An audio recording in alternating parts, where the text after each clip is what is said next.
Qui sommes-nous? Eh ben, je vais laisser Flora se présenter, simplement pour vous dire du coup, que je suis Astrid Mignetonnet. Je suis responsable de la communication et des relations presse chez Hello Asso, et je suis également ancienne journaliste. C'est la première fois qu'on fait un atelier spécialement sur la presse chez Hello Asso, et on est ravis de tester un peu le modèle dans le cadre de notre projet Ensemble pour la biodiversité. Et donc voilà, on espère que ça vous apportera des réponses peut-être à vos questions et des indications ou des astuces pour mobiliser voilà, les journalistes autour de chez vous. Et du coup, Flora, je te laisse te présenter. Oui, alors bonjour à toutes et à tous. Donc moi, je suis Flora Chaduc, je suis journaliste pour un hebdomadaire en Ardèche qui s'appelle l'Hebdo de l'Ardèche, et dans la Drôme pour un hebdomadaire toujours qui s'appelle Peuple Libre Drôme Hebdo. Voilà, ça fait bientôt, ça fait 8 ans que je suis journaliste là-bas, et ces deux titres sont gérés par les mêmes journalistes depuis notre site de Valence. Et donc, du coup, si des personnes drômoises, voire des choix sont présentes, je les salue. Voilà. Et je coupe ma caméra. Comme ça. Bien, bon, on ne nous verra pas du coup. En tout cas, un grand merci, Flora, d'avoir accepté de participer à cet atelier, parce que ça me tenait à cœur d'avoir une rédaction locale voilà, pour faire cet atelier plutôt qu'une grosse rédaction, et en plus en Ardèche, c'est plutôt cool. Donc voilà le programme de la soirée. On va essayer de se tenir à 30-45 minutes pour avoir un temps dédié aux questions, à vos questions à la fin de la session. Donc un petit panorama de la presse locale, voilà, pour vous donner des indications sur ce qui existe sur votre territoire, comment cibler et contacter les rédactions, rendre votre projet attrayant pour un journaliste, et la diffusion et les relances des communiqués. Voilà, comment faire pour bien, on va dire, entrer en contact avec les journalistes. Première chose, d'abord, pour pouvoir bien communiquer autour de son projet, quel qu'il soit, que ce soit un projet environnemental ou son projet associatif au sens large, la meilleure façon, c'est de savoir en fait à qui s'adresser et de bien cibler les journalistes, et aussi d'avoir une idée assez claire de ce qui existe sur le territoire. On a de la chance en France, on a une presse qui est foisonnante, qui est très riche, très dense, et dans laquelle il y a plein de petites rédactions locales qui est structurée d'ailleurs assez différemment selon les médias, mais il y a des rédactions qui couvrent des territoires qui sont très larges, des rédactions qui couvrent des territoires plus petits. Là, je vous ai fait un peu une cartographie de la presse papier, presse quotidienne régionale, et donc chaque rédaction a ses propres journalistes, correspondants locaux, et donc il faut savoir en fait trouver le journaliste. Non, je suis désolée, les Outre-mer ne sont pas représentés sur ma carte, elle était trop petite. Les journalistes, trouver le bon journaliste en fait qui sera susceptible de traiter votre sujet. Et de la même façon, en fait, il existe à la fois pour la presse locale et régionale. Je vous ai mis les liens, on vous partagera la présentation à la fin de cet atelier. Mais je vous ai mis les liens en fait qui recensent l'intégralité des supports et des médias presse quotidienne régionale et presse hebdo régionale. Et donc, de la même façon, il existe beaucoup de radios, ce qu'on appelle des radios indépendantes, des radios associatives. Il y a aussi les antennes de Radio France qui sont disséminées un petit peu partout en France, et des antennes de RCF, par exemple. Voilà, ce sont des radios qui traitent exclusivement des actus très locales. Et idem pour les télévisions. Là, je vous ai mis un petit panorama, mais de la même façon, ça peut être des chaînes de télévision qui sont adossées à un média. De Centre Sud-Ouest. Donc, il y a des chaînes locales, des antennes locales de France 3 qui sont, on va dire, repérées. Et après, il s'agit de trouver le bon interlocuteur et le bon journaliste qui va traiter des sujets, parce que faudra vous expliquer de tous les sujets, et donc chacun peut être spécialisé sur des thématiques particulières. Je suis désolée si le son est mauvais. Ouais, ça continue de couper, Astrid. Je pense que ta connexion est vraiment fatiguée. Je vais essayer de parler plus lentement, tout en continuant à vous parler. Comme vous ne voyez pas, c'est parfait. L'autre information, du coup, c'est ce qu'on peut appeler les canaux alternatifs et qui, du coup, en fait, peuvent vous permettre de communiquer via les différents services, par exemple, de la mairie ou du département ou de la région, et qui, du coup, vont relayer les opérations ou les actions des associations et via leurs canaux internes ou leurs services de communication. Et donc, ça peut être sous la forme d'agendas associatifs qui sont relayés par les mairies, par les départements, et qui, du coup, en fait, chez qui la rédaction va aller, on va dire, creuser pour savoir quels sont les projets qui sont en cours dans le département ou dans la région. Est-ce que ça va mieux en termes de son? Est-ce que vous m'entendez un peu mieux? Oui, c'est un petit peu mieux. Bon. Je vais laisser la parole à Flora, du coup, qui j'espère a une meilleure connexion que la mienne pour, en gros, la suite de l'atelier. Merci Astrid, j'espère que ça va bien se passer. Donc du coup, au niveau très journalistique, avec Astrid, on a estimé qu'il y avait 4 bonnes pratiques à connaître pour pouvoir contacter une rédaction. Déjà, sachez que sur chacun de vos territoires, il y a forcément un quotidien, au moins un hebdomadaire et au moins une radio locale, de manière assez généraliste, voilà, qui sont présents et qui peuvent relayer des informations. Pour les connaître, il y a un peu 3 systèmes. Le premier, c'est d'aller chez votre marchand de journaux tout bêtement et de regarder ce qu'il y a comme presse locale sur votre commune ou sur votre canton. Voilà. Donc déjà, si vous achetez, au moins vous saurez aussi en achetant qui est le correspondant local, parce que c'est souvent indiqué qui vous pouvez contacter, ou vous saurez aussi qui sont les journalistes. Il y a toujours un petit encart dans un journal avec un contact. Voilà. Ne serait-ce que d'acheter, au moins vous savez qui s'occupe de quoi sur votre territoire. Si vous voulez chercher une radio pour une raison X ou Y, ou tout autre type de média, vous allez sur Google, vous tapez, pour un exemple que je connais, vous tapez Ardèche Actualité. Google, il va vous sortir tous les sites qui font de l'actualité sur l'Ardèche et vous allez pouvoir aussi identifier comme ça facilement les grands journaux ou les grandes antennes qui parlent d'Ardèche dans les médias. Une fois que vous avez fait cette démarche et que vous savez au moins déjà quels médias contacter, pour identifier le correspondant local qui est en fait non pas un journaliste au sens propre, mais qui est en fait le relais local des journaux voilà, sur un territoire. Pour le connaître, parce que c'est souvent lui qui fait remonter aux journalistes les bonnes idées de sujets, les choses qui se passent sur un territoire donné, et ben, c'est pas très compliqué pour l'identifier. En général, si vous demandez à la mairie, ils sont au courant. La mairie de votre village, ils savent qui contacter pour tel journal. Voilà, ils ont les coordonnées, vous les donner assez facilement. Et où ils ont aussi les coordonnées de la journaliste qui s'occupe de votre territoire. Si vous n'arrivez pas à avoir ce contact par ce biais-là, qui est le biais le plus simple, vous regardez sur Internet ou sur le journal que vous avez acheté le matin, vous regardez le numéro du standard, vous appelez au standard, vous dites, voilà, moi, je suis une association, mon siège, il est basé dans telle commune, quel journaliste je peux contacter pour lui transmettre des informations sur un projet. Voilà.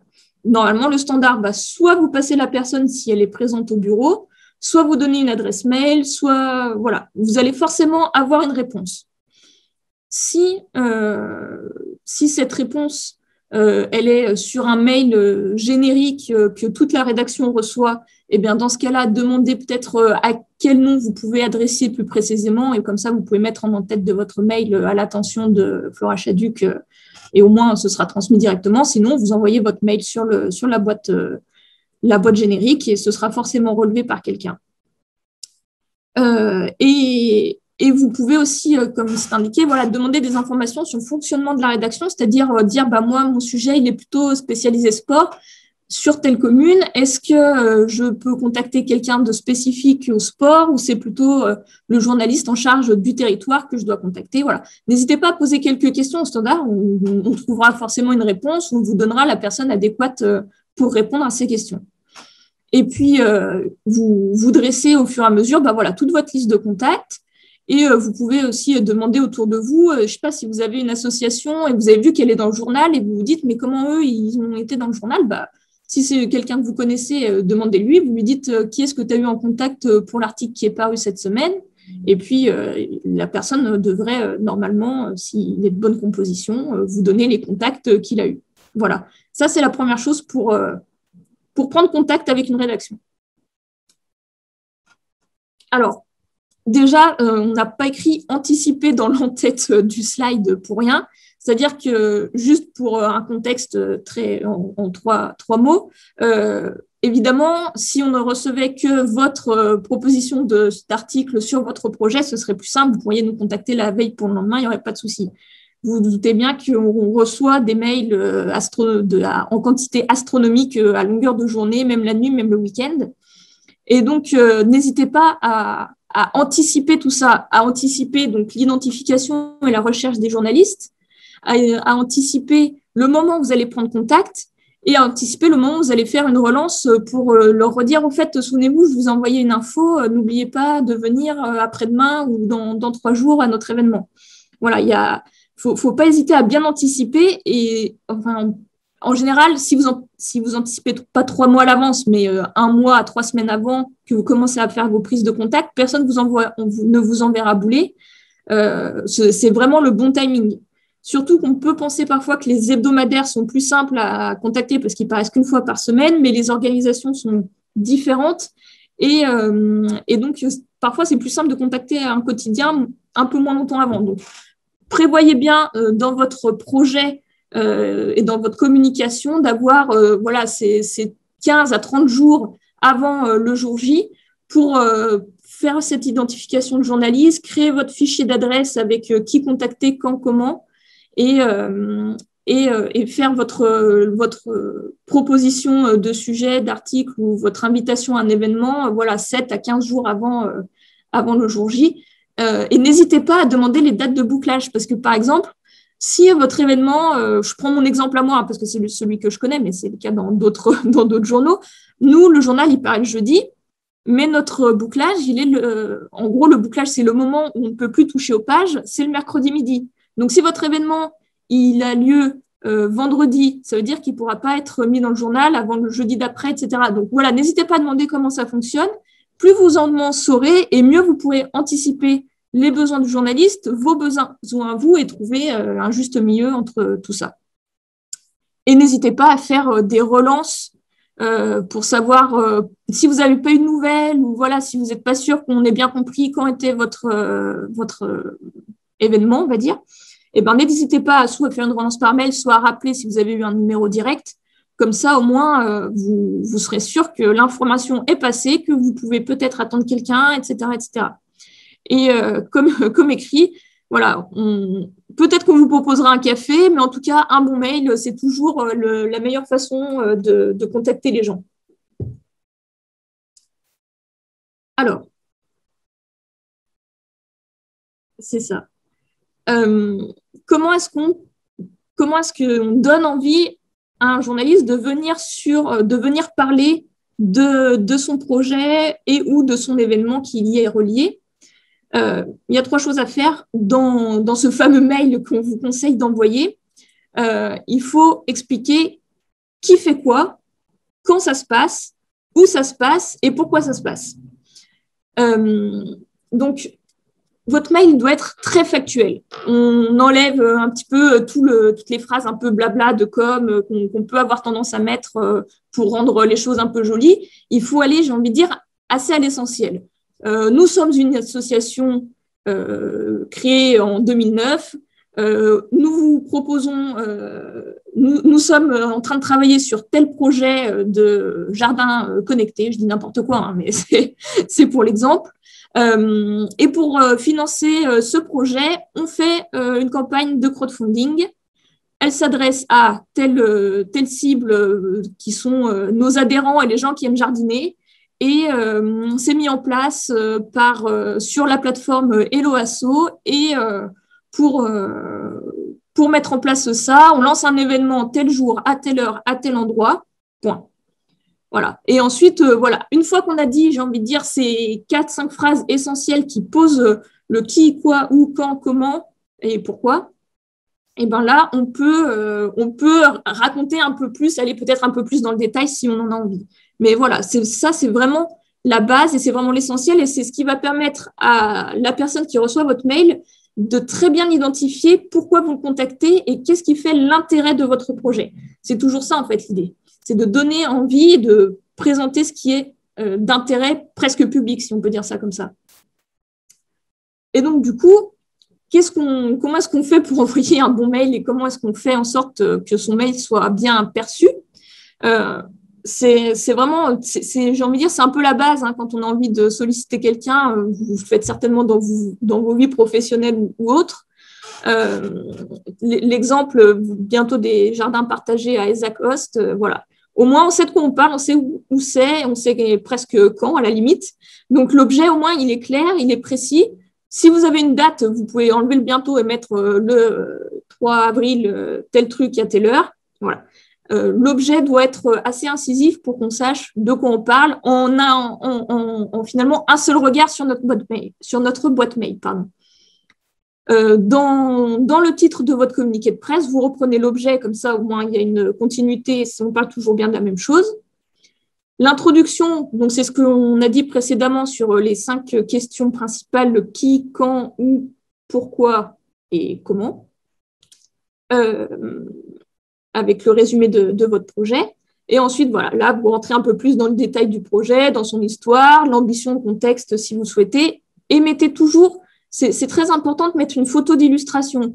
Alors, si vous avez une photo qui illustre votre projet, donc là, les jardins partagés, ben, une photo de quelqu'un qui jardine dans votre jardin partagé, parce qu'il y a déjà un exemple ou autre, mettez cette photo. Sinon, mettez vraiment, si vous voulez absolument mettre une photo, alors ne mettez pas une photo d'une assemblée générale, c'est pas très intéressant, mais allez chercher peut-être sur des sites internet qui référencent des photos libres de droit, et comme par exemple Photolia ou ce genre de site internet où vous pourrez trouver une photo qui peut refléter peut-être ce que vous proposez et qui donnera un petit côté un peu plus enjoué, si on peut dire ça comme ça, à votre mail. Et surtout, n'oubliez surtout pas de mettre un contact à la personne à contacter sur ce projet. Donc, Martine Duchamp, le numéro de téléphone, une adresse mail et préciser qui est cette personne au sein de l'association, si c'est la présidente, si c'est la chargée de projet, si c'est la secrétaire, voilà. Comme ça, on sait à qui on s'adresse pour ce sujet. Et au moins, le journaliste, il a l'objet du projet, il a le lieu ou la date s'il y a un événement qui est lié et il a la personne à contacter qui sera la plus à même de répondre à ces questions complémentaires. Si je parle trop vite, vous me dites, hein, j'essaie de respecter le timing. Écoute, il n'y a aucune réaction sur le chat, donc ça veut dire, je pense, et je t'écoute aussi, que c'est extrêmement clair. Très bien, tant mieux. Envoyer, attendre, appeler. Voilà, c'est ce que je disais un petit peu en intro. Le mail est donc l'outil principal et le meilleur canal d'information parce qu'en plus, ça garde d'une trace écrite, donc c'est vraiment pratique. Voilà, n'oubliez pas qu'effectivement, il n'y a pas que votre mail, votre projet qui arrive dans les boîtes des journalistes. Donc, si vous attendez, voilà, n'hésitez pas à attendre 1 semaine à 10 jours avant de relancer. Et pour relancer, soit toujours, si vous avez eu le nom et le téléphone d'une personne précise, passez un petit coup de fil ou même un petit SMS pour dire, voilà, je voulais juste être sûr que vous avez bien reçu mon mail et que si je peux vous aider si vous avez des questions, n'hésitez pas. Ou alors vous relancez sur la même boîte mail, ou voilà. N'hésitez pas à relancer, mais à attendre. Voilà, il ne faut pas attendre 2 jours, il faut peut-être attendre des fois 7 à 10 jours parce que on attend des fois de décider en fonction de l'actualité, en fonction des pages, de la place. Enfin, voilà, il y a beaucoup de choses qui entrent en compte dans la décision, dans le moment où on prend la décision de traiter un sujet ou pas. Donc voilà, un petit laps de temps, 7-10 jours, c'est bon. Ensuite, on peut passer un petit coup de fil, un petit SMS, un petit mail pour savoir si la personne est intéressée, si on peut lui donner des infos complémentaires. Et bon, évidemment, toujours rester amical, c'est un peu la base. Si vous l'êtes, il n'y a pas de raison pour que la personne en face ne le soit pas. Les journalistes sont des gens très sympas. À faire. Les inviter à un temps qui leur est dédié. Donc ça, c'est un petit peu des fois l'erreur qui peut être commise. On veut être, c'est pas une erreur qui est faite de manière volontaire, mais en fait, si vous organisez un événement, je sais pas moi, qu'est-ce que ça pourrait être pour ces fameux jardins partagés, une porte ouverte. Très, très basiquement, on organise une porte ouverte au jardin partagé. C'est le samedi 10 avril à midi. De midi à 16h. Nous, en tant que journalistes, on va venir, mais on ne va pas venir sur toute la journée, vous voyez. Donc, ce qui peut être bien, c'est de prévoir, vous dites aux journalistes, venez peut-être tout de suite à midi, il y aura déjà un petit peu de monde, vous pourrez faire des photos, et en même temps, nous, on vous prendra, on prendra du temps, on aura une demi-heure, 3/4 d'heure à vous consacrer pour vous expliquer le projet, etc. Donc voilà, c'est bien d'avoir un temps dédié et pas d'avoir un temps où il y a en fait tout le monde autour avec plein de gens qui posent des questions pour j'ai envie de dire, pour leurs propres besoins parce qu'ils sont adhérents, qu'ils veulent en savoir plus sur le projet. Mais ça fait souvent un peu cacophonie et pour un journaliste, c'est pas toujours agréable parce qu'on doit gérer plein de questions en même temps et nous, on en a aussi et c'est souvent celles qui sont pas posées. Donc voilà, prévoir un petit temps d'échange sur lequel il y a les journalistes qui viennent, au moins ça peut être pratique. On peut aussi imaginer, si on n'est pas en temps de Covid, un petit déjeuner. Alors c'est parce que c'est tôt le matin, mais je veux dire, vous n'êtes pas obligé d'offrir à manger, mais voilà, vous dites, on fait un petit point. On fait un petit point la veille pour que vous ayez le temps soit de l'annoncer dans votre journal de la veille, soit voilà, faut pas hésiter à prévoir finalement un temps qui n'est pas forcément durant l'événement. C'est ça en fait l'idée. C'est pas forcément durant l'événement parce que si vous faites votre porte ouverte pour les jardins partagés, ce qui peut être intéressant pour vous, c'est que le journal il annonce avant cette journée de porte ouverte que ça va se produire et qu'en fait, il fasse un article un peu 2 en 1 où on annonce la porte ouverte et en même temps quel est le projet. Et donc, pour ça, il faut prévoir un temps d'échange qui soit 3-4 jours avant l'événement. Et effectivement, en ce moment, on peut proposer une visio de lancement pour expliquer le projet, voilà, dire si vous avez 3 journalistes qui vous contactent en même temps pour cette même porte ouverte, vous pouvez proposer, on fait un petit point visio vendredi à midi, si vous voulez. Et pour la télé, il faut qu'il y ait des séquences filmables. Donc, ça veut dire qu'il ne faut pas prévoir un temps d'échange dans une salle fermée, fenêtre fermée, pas de lumière. Et voilà, faut que si c'est cette fameuse idée de jardin partagé, il faut qu'on puisse aller dans les jardins pour la télé, qu'il puisse y avoir des gens qui jardinent, des gens qui répondent aux questions, donc qui veulent être filmés. Voilà. Et voilà, après, effectivement, on peut toujours mettre une petite phrase d'accroche. On aurait pu mettre avant dans le communiqué de presse une petite phrase pour dire en 3 mots comment, je sais pas moi, le président de l'association voit ce projet. Voilà, ça, c'est un petit plus. Voilà, alors ne pas faire, surtout, ne demandez pas à relire l'article avant publication ou à non, mais je vous envoie un document avec tout écrit. Non, c'est notre métier d'écrire, c'est notre métier de retranscrire un projet, un événement, quel que ce soit. Donc voilà, ça, c'est vraiment très exaspérant des fois. Et même si ça part d'un bon sentiment, en fait, voilà, c'est notre métier. Donc, n'ayez crainte, quoi. Si vous parlez bien de votre projet, il n'y a pas de raison pour que le journaliste en parle mal. Et voilà ce que je disais, ne pas harceler au téléphone. Voilà, une relance ou 2 si vous n'avez pas de réponse. Mais voilà, s'il n'y a pas de réponse, c'est qu'il n'y a peut-être pas forcément d'article à espérer de ce journal-là parce qu'on n'a pas tous les mêmes directions dans notre ligne éditoriale, ce qu'on appelle. Donc, si moi, je ne réponds pas à quelque chose qui se passe dans le sud Ardèche, c'est parce que on n'a pas la matière, on n'a pas le temps d'y aller. Et donc, même si je vais certainement répondre à un mail en disant je suis désolée, on ne pourra pas être présent, on ne fera rien sur votre événement, c'est pas qu'on veut pas qu'on est contre vous ou autre, c'est que ça correspond pas ni à notre lectorat. Donc, du coup, si ça ne correspond pas à notre lectorat, bah, ça n'a aucun intérêt pour vous et ça ferait perdre du temps plus qu'autre chose de venir. Donc, il ne faut pas forcément espérer un article ou une interview quand on envoie un communiqué. Par contre, si on n'en envoie pas, c'est sûr qu'on n'en aura pas. C'est un peu ça l'idée à retenir. Flora, il y avait une question dans le chat. Dans le cadre du projet là, sur lequel on fait la formation, il n'y aura pas d'événement physique. De toute façon, il n'y aura pas d'événement physique en avril pour personne. Il y aura un lancement en ligne du coup auprès du grand public des campagnes de financement participatif. Quel serait ton conseil? Une visio dédiée dans ces cas-là? Alors oui, moi je conseillerais une visio dédiée par projet. Une fois qu'il y a eu la visio un peu de lancement du truc général, je conseillerais à chaque association de contacter les gens de son coin et de proposer cette visio un peu locale, délocalisée, pour rentrer dans le détail du projet.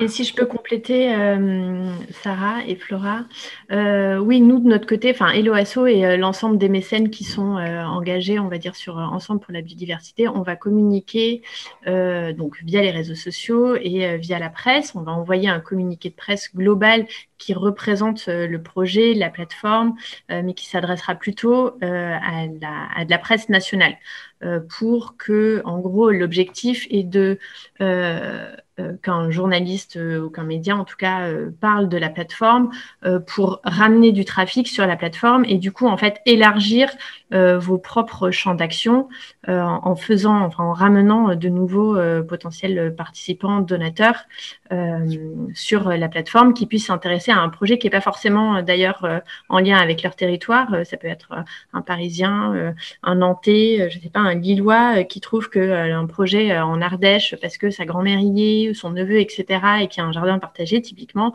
c'est hyper sympa et que du coup, il va pouvoir contribuer parce que le projet l'intéresse ou un projet à l'étranger parce qu'on a aussi des projets ciblés plutôt à l'étranger. Donc, il y aura en fait une double communication. Nous, en tant que Hello Asso et les mécènes, en tant que, on va dire, collectif Ensemble pour la biodiversité, on va communiquer à la presse au sens très large du terme, presse nationale et presse locale. Et après, à vous, association porteuse de projets, de communiquer aussi par petites touches à vos médias très locaux sur votre projet en particulier, parce que en fait, c'est pour ça qu'on fait cet atelier-là justement avec Flora pour la presse locale, parce que ce sera plus facile pour la presse locale, pour un hebdo régional ou un quotidien régional, de parler du projet qui est vraiment proche de chez lui et qui a un lien très fort avec le territoire. Et donc, typiquement, la Dépêche du Midi n'ira pas parler du projet qui est fait dans le Nord et inversement. Donc, voilà. Et du coup, après, en termes d'invitation sur des événements, l'avantage de faire un événement, même si c'est une visio, parce que pour l'instant, les petits déjeuners presse, les soirées presse, les événements en présentiel, c'est compliqué, faire une visio, par exemple, d'explication du projet ou qui, en fait, permet d'avoir un temps un peu plus long pour délivrer les messages, expliquer le concept, la campagne de financement, à qui ça va bénéficier aussi et quels sont les projets qui vont être mis en œuvre. Ça permet aussi d'inviter un panel de journalistes un peu plus large. Et donc, ça peut être, par exemple, un journaliste radio, un journaliste télé, un journaliste de presse écrite, hebdo, quotidien, de radio associative. Et donc, vous avez, c'est comme l'invitation presse, en fait, au sens propre du terme. Au lieu de l'avoir dans votre jardin partagé, vous l'avez de l'autre côté de votre écran, mais plusieurs journalistes à qui vous délivrez le même message et après, libre à chacun de faire un papier, une interview, etc. Est-ce que j'ai répondu à la question ? Est-ce qu'on pourra transmettre le communiqué de presse? Oui, bien sûr, on pourra vous transmettre le communiqué de presse qu'on va envoyer à la presse au sens large du terme. Et d'ailleurs, on est en train de réfléchir à mettre en avant un certain nombre de projets, justement, pour les journalistes, pour que voilà, ils puissent s'identifier en essayant d'être le plus exhaustif possible selon les territoires, pour que voilà, chacun puisse s'identifier en fait en fonction de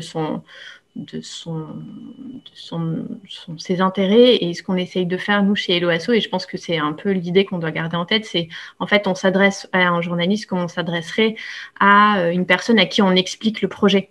Et donc, il faut trouver le point d'intérêt. Alors, évidemment, il y a des filtres selon chaque rédaction parce qu'il y a le filtre territorial qui est très fort et donc la rédaction de tel département ne traitera pas les actus de l'autre département parce que ce n'est pas son périmètre. Mais au final, c'est comme si vous expliquiez votre projet à votre neveu ou à votre tante en lui disant c'est quoi les arguments clés en fait qui vont la faire adhérer au concept ou à l'idée de votre projet. Et je rebondis sur la question de Mathilde qui dit mais lorsque le projet se trouve à l'étranger, Astrid, Flora, il me semble que le projet se trouve à l'étranger, mais que le collectif de porteurs de projets se trouve potentiellement, enfin, en tout cas dans le cadre de ce projet-là, se trouve en France et que ça peut aussi intéresser la presse locale, un collectif de citoyens qui se mobilisent pour une cause, même si elle est à l'étranger. Oui, dès lors que l'association est hébergée, enfin, je me repose plus sur Flora sur ce concept-là, mais dès lors que l'association est hébergée dans une ville, je pense qu'elle est intéressante pour le média local parce que ça participe aussi à la notoriété du territoire. Donc, Oui, complètement. En fait, ce qu'il faut, c'est qu'on puisse identifier sur quel territoire agit votre association, ni plus ni moins. Si votre association, elle est basée à Valence, mais qu'elle porte un projet qui se passe, je sais pas moi, en Allemagne, n'importe quoi, aucun souci, du moment qu'on arrive à identifier localement d'où est partie en fait l'idée. C'est un peu ça l'objet du tri, si on peut dire ça comme ça. Et pour répondre à la question de Maggie sur les critères, on n'a pas encore défini du tout, on est en train de rédiger, on va dire, le fameux communiqué de presse. Donc, on ne sait pas à l'heure actuelle si on va mettre des projets en avant ou pas, ou si on va lister l'intégralité des projets à partir du moment, en fait, il y en a il y en a aux alentours de 80 qui sont déjà validés, et on espère en avoir beaucoup d'autres, en fait. Donc, du coup, c'est un peu compliqué à la fois de faire le tri et de les mettre tous en avant. Donc, on réfléchit plutôt à une mise en avant sur les réseaux sociaux de tous les projets qui seront hébergés sur la plateforme, soit sur les réseaux sociaux, enfin sur les canaux Hello Asso, soit sur les canaux des mécènes, pour que en fait tout le monde bénéficie d'une mise en avant sur les réseaux sociaux. Et pour la presse, ça va être compliqué de lister les 80 projets ou les 120, 150, je sais pas, projets, parce que personne s'y retrouvera. Donc pour l'instant, on réfléchit à une façon de mettre en avant peut-être plutôt les typologies et les catégories de projets. Je te laisse continuer, Flora. Ouais. Tac, on en était. Oui, je vois juste le petit bandeau qui était en dessous. Effectivement, si vous avez votre présentation a été faite, etc., votre crowdfunding il est lancé. Si vous voulez faire une relance, je sais pas moi, par un tout petit communiqué de presse 15 jours après pour dire on a déjà atteint 50% de notre chiffre, n'hésitez pas. Ça sera toujours une information. Après, on n'en parlera pas forcément, mais en tout cas, ça peut toujours être partagé d'une certaine façon. Donc, faut pas hésiter à faire des petites mises à jour de votre projet une fois de temps en temps, une fois tous les 15 jours, une fois par mois, suivant la durée de celui-ci. Effectivement, c'est un peu le premier réflexe, c'est d'aller voir, ok, donc il y a cette association qui m'a contacté, hop. Alors déjà, est-ce qu'ils ont un site internet? Est-ce qu'ils ont une page Facebook ou quels sont leurs réseaux sociaux? Sur ces réseaux sociaux ou ce site internet, est-ce qu'ils mettent régulièrement à jour? Est-ce que à travers ça, je peux voir des choses qui sont pas dans le communiqué de presse? Est-ce que je pense savoir plus sur l'asso? On va souvent aller chercher, alors il peut arriver que de temps en temps on n'y aille pas, mais vraiment la plupart du temps, on va aller voir ce qui se fait. On va aller chercher des informations complémentaires à votre communiqué de presse. Donc, du coup, si vous avez une page Facebook, Instagram, Twitter ou autre, voilà, n'hésitez pas à bien mettre des choses à jour, à mettre des liens, à mettre des actualités. Si on a déjà parlé de vous dans tel ou tel autre journal du coin, et qu'il y a eu un article sur leur site internet, mettez le lien. Ah oui, très important, vous mettez le lien, on ne met jamais l'article papier. Un article papier, c'est payant, donc ça veut dire qu'on offre quelque chose de payant en gratuit. Donc non, par contre, si c'est sur le site internet, il ne faut pas hésiter à partager les liens, et même des liens sur des actualités générales, mais qui touchent à votre domaine, hein. Toujours cette histoire de jardin partagé, si, je sais pas, moi, France Info a fait un article sur son site parce qu'il y a la même chose, je sais pas moi, à Bordeaux ou ailleurs, ou parce qu'ils font une thématique sur ça, et ben n'hésitez pas, vous l'avez vu, vous l'avez écouté, à le partager sur vos réseaux sociaux. C'est toujours en fait déjà de l'information qui va vous permettre à vous d'être plus visible sur les réseaux et aux gens qui vous suivent ou aux gens qui vont tomber dessus par hasard, d'en savoir un peu plus et d'avoir un peu plus d'infos. Et ça montre aussi une certaine dynamique et une certaine envie d'être vivant, si on peut dire ça comme ça. Donc, c'est toujours très, très intéressant. Et voilà, donner des nouvelles de votre collecte, montrer les coulisses du projet. Ça, c'est toutes des petites choses qui vont vous permettre de continuer à avoir des gens qui vous suivent. Et si le journaliste tombe dessus, il va se dire aussi, tiens, il y a des choses nouvelles sur leur projet, je vais peut-être les recontacter. Ou tiens, je ne savais pas qu'eux, ils menaient ce projet, je vais peut-être les contacter tout court. Après, il y a plein d'autres outils comme la newsletter, le site internet sur lequel c'est bien de mettre des choses quand même de manière assez régulière. Et puis, si vous voulez, par exemple, sur une page Instagram, vous avez une page Instagram parce que vous avez quelqu'un qui fait des super photos, donc ça vous semblait pertinent, vous pouvez taguer une fois de temps en temps des gens qui peuvent être concernés par le projet, qui sont influents ou autres. Voilà. Après, il y a plein de petites choses. En fait, ce que vous ferez ne sera pas forcément inutile, même si vous n'en voyez pas les résultats tout de suite.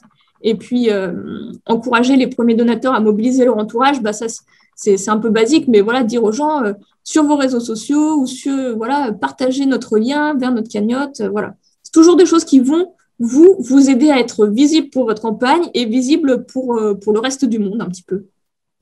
Et je rebondis, Flora, pour ceux qui étaient à la formation de la semaine dernière, c'est des choses sur lesquelles j'ai appuyé très, très, très fort. Votre campagne de financement participatif est une campagne de communication. Je remets une troisième couche à mes auditeurs de la semaine dernière. Je te laisse la parole. Il n'y a pas de souci. En tout cas, pour ce point-là, je crois que j'avais fini, mais voilà. En tout cas, faut être dynamique et vivant. Et maintenant, c'est à vous. On espère que c'était assez clair. Oui, et l'important, du coup, on le rappelle, mais c'est vraiment en fait de rendre son projet très concret et très compréhensible, et en fait de faire comprendre aux journalistes, à la rédaction, à qui ça s'adresse, et surtout dans le cadre des rédactions locales, si ça s'adresse à un public spécifique, si c'est en lien avec une école, par exemple, avec une classe de maternelle qui va pouvoir bénéficier de votre projet, avec, je sais pas, un territoire en particulier. En fait, c'est ça, c'est à quoi va servir le projet et pourquoi c'est intéressant d'en parler et pourquoi c'est intéressant en fait d'en faire part au sens large du terme via un média et à la population qui vous entoure. Oui, Évidemment, ça permet, en fait, en expliquant concrètement quand le projet n'est pas encore lancé, on va dire les actions concrètes du projet ne sont pas encore en cours, de dire, en gros, si vous si vous participez à notre financement participatif, c'est les élèves de telle école qui vont en bénéficier, et du coup, ça touche un public que vous n'avez pas forcément dans votre premier cercle, c'est la règle des cercles du crowdfunding, mais du coup, ça permet, en fait, de susciter l'intérêt des lecteurs ou des auditeurs du média que vous avez contacté et qui va parler de votre projet pour dire tiens, ça c'est une super initiative, moi je participe. Est-ce qu'on peut poser des questions par voie orale? Bien sûr. Oui. Alors, nous, on a un projet, Hello Asso commence à nous connaître, mais nous, on a bénéficié dans le journal Var Matin, on est à hier, d'une page pour notre projet. Super. Donc, c'est pour la protection des épaves sous-marines. On est une association pour l'information, la connaissance et la protection des mers et des océans pour que les gens sachent. Et donc, on va réaliser un film sur la protection des épaves sous-marines.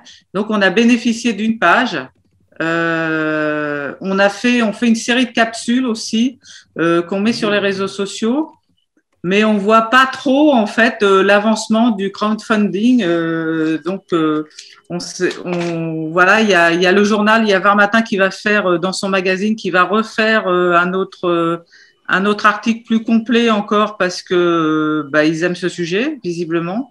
Mais donc en fait on sait pas comment le crowdfunding il avance pas quoi. Il est à 19%, il stagne. Alors après. Le journal, de toute façon, ça vous pourra que vous aider à aller plus loin. Après, c'est sûr que on peut pas forcer nos lecteurs à participer. Donc, c'est sûr que dans tous les cas, vous avez une page et c'est super. Et si en plus vous êtes dans le magazine de Var Matin, en toute honnêteté, sur la partie journalistique et le public visé, voilà, c'est super. Et franchement, bravo d'avoir pu répondre aussi à la sollicitation des journalistes pour qu'ils puissent mettre une page. Après, je pense que là, mais c'est moins mon rayon, ça tient peut-être plus à la communication peut-être sur les réseaux sociaux, mais là, c'est moins mon rayon, donc je ne veux pas dire de bêtises. Mais dis aussi qu'on a été au Leclerc avec le journal. Ouais, on a fait plein de trucs aussi. On a été interviewé, enfin, on a été sensibiliser les gens avec des tracts et tout dans un supermarché. On a été accueillis dans un magasin bio. On a fait plein de choses, mais les gens ils sont intéressés et puis on leur donne le tract et puis il se passe rien derrière, quoi. Donc peut-être dans ce cas contacter plus largement en fait une presse plus large, peut-être plus nationale ou un magazine plutôt spécialisé. Alors bon, je pense à Géo, mais c'est pas c'est un exemple très il y a presque plus de magazines plongés en fait, et les plongeurs on a été très déçus. On a été très déçus. C'est des gens qui consomment beaucoup. Les mentalités ont changé, voilà. Et bon, ils sont un peu. J'ai l'impression que c'est un peu blasé, quoi. Donc, c'est. En plus, notre projet s'adresse vraiment aux gens au grand public, quoi. Voilà, pour les faire connaître et tout. Et c'est la direction, c'est pas forcément vers les plongeurs. Alors peut-être essayer alors oui, comme disait Astrid, effectivement, peut-être là, vous avez eu l'article au niveau local et du coup, c'est super. Peut-être essayer effectivement de regarder quels sont les magazines papier ou peut-être radio qui pourraient être intéressés par le sujet. Peut-être en allant… alors, Géo, peut-être. Hein, après tout, on peut toujours leur envoyer le communiqué de presse. J'ai envie de dire, ce sera pas inutile.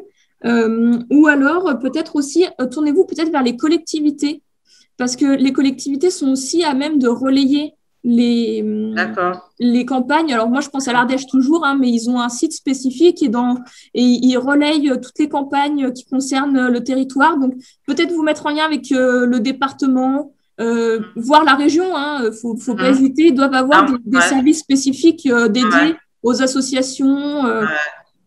Bah, nous, on est en lien avec la région parce qu'on a fait des demandes de subventions par rapport au projet.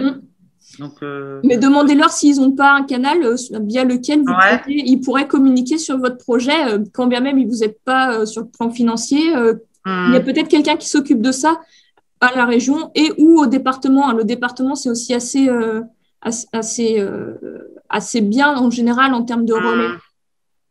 Il y a aussi pas mal de soit des groupes Facebook, soit des sites internet d'information sur vraiment tout ce qui est écologie, enfin on va dire écosystème marin. On a fait tout ça. On a mis j'ai fait des groupes en fait par la page Facebook d'Elo. Et donc j'envoie toutes les semaines une capsule vidéo, en fait vidéo, hein, puisque c'est notre métier aussi. Est-ce que je peux poser une question à ce sujet, pardon? Oui. C'est bien les épaves en danger, c'est ça votre projet? Oui, c'est ça. Oui, c'est ça. Alors moi, j'y connais rien du tout, mais du coup, c'est quoi l'intérêt de sauver une épave en danger? Parce qu'aujourd'hui, je pense que l'intérêt pour nous, c'est de sauver la vie des océans, mais… il y a de la vie sur les épaves. Alors, c'est peut-être pas le sujet, je suis désolée. Excusez-nous, mais il est 18h49, on a déjà un peu dépassé le temps du débat. Et alors, c'est pour ça qu'on adore travailler avec les associations qui travaillent sur la biodiversité. Mais là, si on vous laisse partir sur ce débat-là, on sait qu'avant ce soir, on y est encore. Et on dit ça avec beaucoup de tendresse, mais on va vous proposer de ne pas ouvrir ce débat et de vous échanger vos coordonnées. Ouais, voilà, c'est ça. S'il faut. Et de laisser peut-être la place à une des questions qui étaient liées à l'exposé de Flora et Astrid plutôt, si ça ne vous dérange pas. Merci. Mais cœur avec les doigts, parce que là, vous me faites rêver. J'adorerais entendre la suite de ce débat, mais on va le couper là. Est-ce que quelqu'un d'autre a des questions sur l'exposé de Flora et Astrid? Je vois qu'il y a des questions sur quand on agit sur divers territoires, plus ou moins en fonction des besoins et des personnes qui composent l'association. Et qui défendent des projets, etc., mais dans diverses régions. Moi, je vous conseille vraiment, si vous êtes une association, vous avez forcément, entre guillemets, un siège physique, voilà, un lieu où vous vous réunissez, ou alors un lieu où il y a… En fait, c'est ce que je reprends ma phrase, mais je vous conseille vraiment de territorialiser vos projets lorsque vous l'expliquez et que vous voulez l'expliquer à un ou une journaliste locale. Parce que c'est vrai que moi, même si j'aime beaucoup la Drôme, si je vais au fin fond de l'Ardèche, c'est pas pour qu'on parle de quelque chose qui va se passer à Valence, même si je le transmettrai l'information à mes collègues.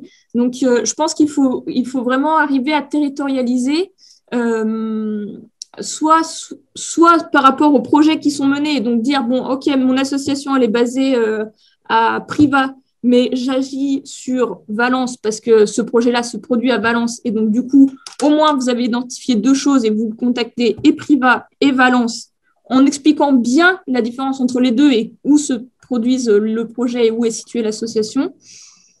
Soit peut-être essayer de vous-même vous dire, bon, bah, pour cette fois-ci, je ne parle que de ce projet qui se passe à tel endroit, etc.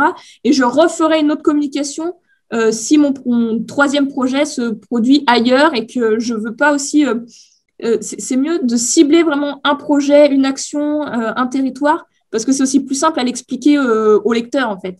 C'est plus simple à nous l'expliquer à nous, mais c'est nous, surtout, pour qui c'est plus simple de l'expliquer ensuite à nos lecteurs, et on sait aussi où le placer dans le journal. Voilà, on n'a pas d'entre-deux, au moins on sait ça concerne tel coin et on va partager à tel endroit. Ce qui n'est pas toujours évident, mais je pense que même pour les associations, ça peut être bien de savoir cibler son territoire et ce sur quoi on veut communiquer, à quel endroit. Au moins, ça permet de cloisonner un petit peu, quitte après à faire des passerelles sur les réseaux sociaux, etc. Mais pour la presse, c'est mieux quand même d'arriver à territorialiser. Oui, du coup, si je peux juste me permettre d'intervenir, c'est pour répondre à la question qu'en fait j'ai posée du coup. C'est par rapport à notre association, effectivement. Donc, ce que vous nous conseillez, c'est que sur les événements locaux sur lesquels on intervient, de prévenir la presse locale uniquement à ce moment-là et de faire connaître l'association plus ou moins en rapport avec ces événements. Oui. Après, en trois mots, dites-moi un peu, vous agissez sur plusieurs territoires, c'est ça? En fait, c'est une association qui va défendre la biodiversité dans le sens large, dans Ouais. tout le monde en général. Donc, là où il y a des actions qui engagent la biodiversité, en général, on va se débrouiller pour qu'il y ait une personne présente. Là, récemment, c'était quelque chose qui s'est passé en Bretagne, donc c'était des nettoyages de plages. Et à ce moment-là, mes collègues ont d'ailleurs réussi à contacter la presse, à avoir un article, Ouais. etc. Okay. Du coup, je viens sur une campagne qu'on a aussi lancée sur Hello Asso qui était 1 euro pour la vie. Donc, de proposer de mettre l'euro qu'on a dans le fond de poche, etc., pour pouvoir acheter des parcelles, effectivement, de différents territoires et laisser la biodiversité à cet endroit-là. Eh bien, alors, sur la première action, vous avez contacté les gens de Bretagne, c'est ce qu'il fallait faire. Ouais. Sur la deuxième action, vous, votre association, vous êtes basé où? Alors, basé, en fait, c'est les deux fondateurs qui ont siège social. On n'a pas directement de siège social encore basé à un endroit. Ce sera en fonction de là où ils s'installeront. Dans ce cas-là, à voir après. Mais sinon, faites en fonction de là où habitent les fondateurs. Si, pas forcément vous spécifiquement, mais je veux dire en général, si vous avez un collectif qui vient d'être créé ou autre, faites en fonction de là où la personne un peu ressource habite. Et au moins, ça aura un lien avec le territoire, c'est-à-dire cet habitant de tel endroit lance ce projet. Vous voyez? Oui, parce que vous voyez que du coup, ces fondateurs agissent aussi beaucoup au Bénin. Ça a été une des premières relations internationales qui a été faite avec l'association. Alors, dans ce cas-là, sinon, si c'est vraiment trop international et pas assez localisé en France, que ce soit métropole ou… C'est les deux, en fait, c'est ça le truc. Donc, je pense qu'il faut vraiment viser différemment en fonction des événements. Et je reprends du coup la question que monsieur avait posée juste avant. C'est qu'effectivement, contacter un magazine pub spécialisé comme Géo, c'est pas idiot. Voilà. Disons que quand c'est un ancrage local, vous contactez les locaux, et quand c'est un ancrage moins local, essayez de voir s'il y a d'autres presse qui… En fait, c'est vraiment contextuel pour faire connaître l'asso, parce que l'asso, comme elle a une action assez large, ce serait difficile de la faire connaître dans sa globalité. C'est ça. D'accord, très bien. Merci. Je me permets de reprendre la parole pour qu'on redistribue les dernières questions avant de devoir vous laisser. Lucie avait une question à poser à l'oral et ensuite Maggie avait une question dans le chat et je vous propose qu'après ça, on puisse se souhaiter une bonne soirée. Lucie, je vous laisse poser votre question. Alors. Oui, je vous remercie. Du coup, c'est pas tout à fait Lucie et je rebondis juste. Effectivement, du coup, c'est pour la même campagne du coup qui a été présentée juste avant 1 euro pour la vie. Donc, je suis un des 2 cofondateurs. Donc, effectivement, on a un siège social actuellement qui est en Bretagne, donc qui est tout frais, qui est en Bretagne Nord. Mais en revanche, effectivement, là, le principe, c'est d'acheter donc des terrains, donc pas seulement un seul, mais qui seront consacrés après en réserve naturelle et pour favoriser les couloirs écologiques et limiter la périurbanisation. Et derrière, du coup, effectivement, sur les connexions qu'on peut avoir, vu que les terrains sont pas encore, entre guillemets, ciblés, parce que ça va dépendre des fonds, et qu'on va sûrement en acheter plusieurs, ma question se porte plus sur les médias nationaux, parce que effectivement, je pense qu'on est vraiment sur une échelle de la nation pour la préservation. Du coup, est-ce que on va dire que les mêmes critères de ce qu'on a pu voir là dans votre diaporama s'appliquent sur des journaux, de la presse nationale, en fait, ça peut parfois être plus compliqué quand même à atteindre, entre guillemets. La réponse est un grand oui. Le système est à peu près le même qu'on contacte la presse locale ou la presse nationale. C'est globalement exactement les mêmes mécanismes. Après, il y a des temps de réaction plus longs. Mais en fait, l'essentiel, c'est de cibler le journaliste ou le service qui va être le plus apte à traiter le sujet ou le plus concerné. Et de bien identifier. Et après, une fois, en fait, ce qui est le plus difficile, moi, je trouve, du coup, pour exercer ce travail-là pour Helloasso, c'est de trouver le bon interlocuteur. Parce que le message en soi, il est assez simple. Puis en plus, vous le maîtrisez. Chacun maîtrise très bien son projet. Donc, vous arrivez à en parler avec des termes assez simples et concrets et à faire comprendre assez rapidement l'impact que ça peut avoir. En revanche, c'est trouver la bonne personne dans l'immensité, on va dire, des médias qui sera susceptible de vraiment prendre le sujet et de dire « Ah, ça, c'est de mon domaine, c'est de mon ressort ». Parce que si on parle des médias nationaux, ça va être divisé en rubriques et donc le journaliste environnement ne va traiter que des sujets environnementaux. Et si vous envoyez votre mail au journaliste sportif ou au journaliste économie, ça ne va pas du tout l'intéresser. Donc, c'est vraiment ça le plus difficile, c'est d'arriver à trouver le bon interlocuteur et après de le tirer le fil en disant, du coup, et une fois que le projet est pitché et qu'on arrive à trouver cette personne-là, c'est plus facile. Mais c'est vrai que l'approche au début, c'est le temps le plus long, en fait. C'est arriver à trouver la bonne personne. Je me permets de rebondir, du coup, pour un petit conseil pour trouver la bonne personne, justement. N'hésitez pas, notamment sur les sites d'information classiques, Le Monde, France Télé, France Info, Figaro ou autres. Je dis les gros, c'est pas qu'à ceux-là qu'il faut se limiter. Mais souvent, maintenant, sur les sites Internet, si on va creuser un peu dans la rubrique contact ou autre, on arrive à trouver la forme basique des mails. Et ensuite, si vous avez la forme basique, donc par exemple, si c'est prénom.nom @lefigaro.fr, je dis n'importe quoi, et que vous allez ensuite dans la rubrique, par exemple, environnement, si vous voyez que tous les articles environnement sont signés par Astrid de Helloasso, vous pouvez ensuite facilement du coup envoyer votre mail à la bonne personne, puisque vous avez le modèle de mail et le nom de la personne. Et ça se fait de manière assez rapide. Et des fois, il y a même des sites où il y a la signature des journalistes. Si vous cliquez dessus, ça renvoie soit à sa page Twitter, soit directement ça ouvre un mail. Il y a plein de petites astuces comme ça sur Internet et c'est parfois presque plus facile de trouver le bon contact. Et même des fois en cherchant par exemple sur Twitter ou LinkedIn, en général les journalistes sont assez représentés. Et ça peut être une porte d'entrée, soit de les interpeller sur un sujet, soit de faire un petit mail si leurs DM sont ouverts. Donc ça, c'est des petits trucs pour essayer de les contacter. Après, je dis pas que ça marche à tous les coups, mais en tout cas, ça peut faciliter la prise de contact. Oui, et c'est pour ça qu'on avait mis au début de la présentation d'acheter la presse locale, mais c'est valable aussi sur les sites d'information, c'est que ça permet de savoir quand vous lisez sur des sites d'information, en fait, s'il y a des sujets similaires aux vôtres, du coup, ou qui tombent, en fait, ça va vous donner les personnes qui écrivent sur ce sujet-là et qui traitent ces sujets-là. Très bien, je vous remercie beaucoup pour toutes vos réponses et voilà, du coup, je vais laisser la parole aux autres questions pour ne pas monopoliser plus. Merci beaucoup. De rien, merci. J'ai l'impression qu'on n'a plus beaucoup de questions, mais en tout cas, il y en avait plein. C'était un webinaire qui était nécessaire et passionnant. Il a été très suivi. Il y en a une dernière, mais alors qui pourrait ouvrir la boîte de Pandore des questions, puisque Maggie nous demande si vous connaissez des médias nationaux friands plutôt d'actualité outre-mer, et j'ai l'impression qu'on pourrait filer cette question au-delà de l'outre-mer, après plutôt des médias plutôt rivières, je ne sais quoi. Comment vous y feriez, Flora et Astrid, un dernier conseil pour pouvoir repérer les médias nationaux qui auraient des tendances comme ça?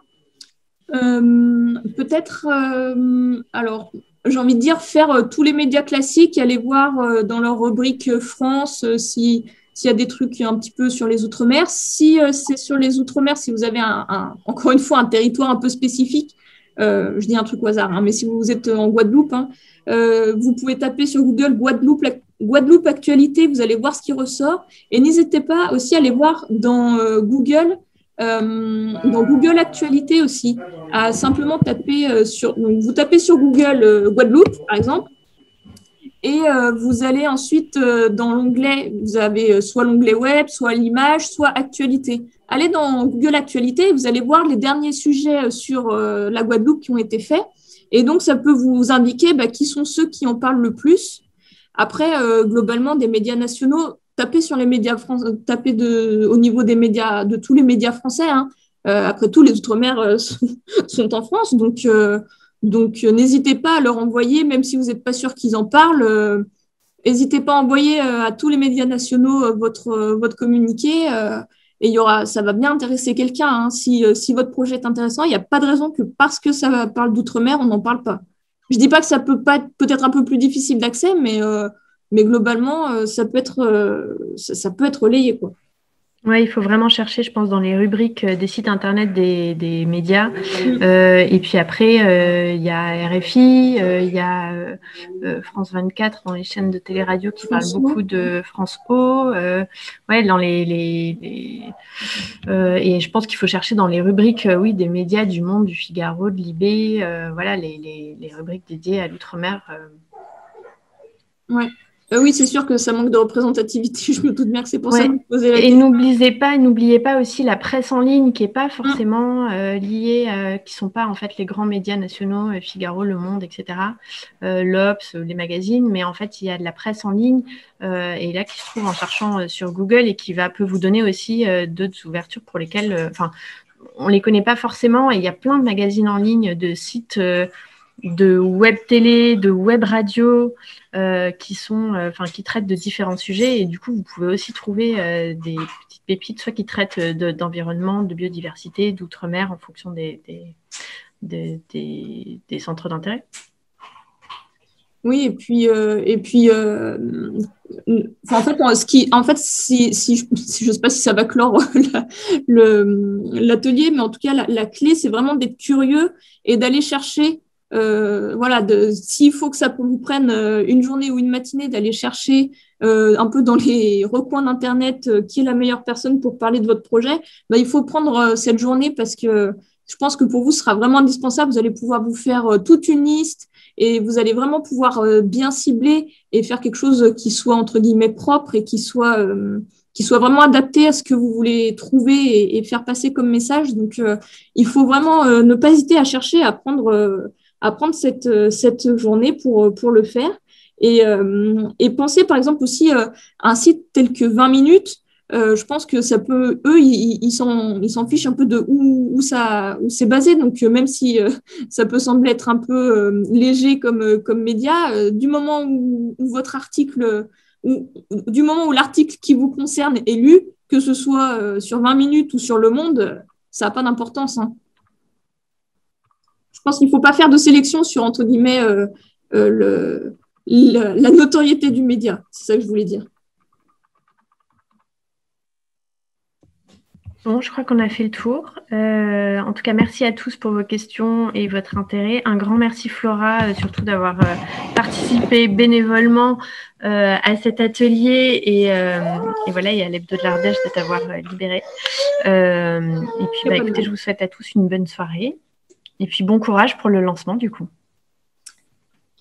Et bon courage à tous et bonne chance pour votre crowdfunding. Et on se retrouve la semaine prochaine à la même heure. Pour ceux qui le souhaitent, on pourra vous présenter le kit de communication qui va vous être fourni et le détailler ensemble et voir comment l'utiliser dans le cadre de la promotion de votre campagne et potentiellement pour mettre des visuels sur vos communiqués de presse et autres communications. Ah bon. Merci aussi nombreux et attentifs. Merci beaucoup. Bonne soirée à tous. Bonne soirée. Merci. À bientôt. Au revoir. Merci à tous. Bonne soirée. Au revoir. Bonne soirée. Merci.